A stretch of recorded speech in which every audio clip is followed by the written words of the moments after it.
I was 13, the eldest boy at home, when Uncle Nsabuga arrived to visit. He was a brother to my mom and an in-law to my father, a special guest. In our tradition, a visitor of honor meant slaughtering the finest cock. After the greetings and comfortably sitting him in the house, my father's voice called me from the dusty courtyard. My father picked the biggest rooster, feathers shining like armor, and handed it to me. Go and slaughter it for your uncle. It was not a request. With excitement, I took the cock and the knife, heading to the coffee plantation. But curiosity struck. I had always wanted to pluck a chicken naked just to see how it looked. Now that I had it, it was the chance to experiment. I plucked it live. 20 minutes later, the cock stood bare, embarrassed, ridiculous, like an old man caught stepping out of the bath. After plucking it empty, I decided to release it a little to see what it does. It struggled to stand up like a child learning to stand. On its feet, it staggered like a drunkard looking for balance. My smile turned into loud laughter. Then it raised its naked wings. I was buried in laughter.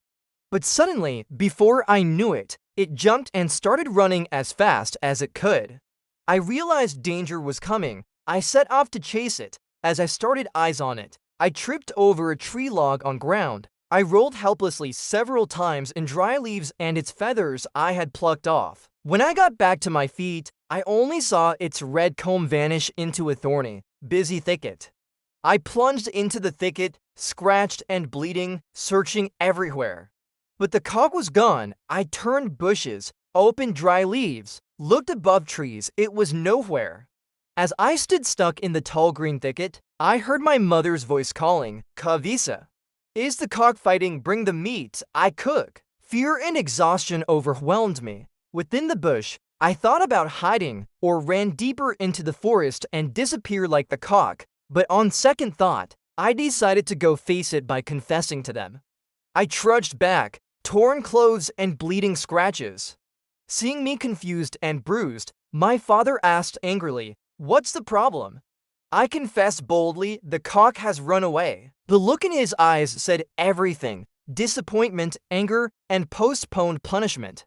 He usually never punished when visitors are around. He gently moved to the chicken house, got another cock and thrust it at me angrily, saying, "Neo Jibus, or let that one also escape." I held it tighter from his hands. This time I tied its legs and wings with banana fiber, fastened it to a coffee stem, and slaughtered it to be sure it can't escape. I threw the head far away in the forest, then plucked the body still tied on the coffee.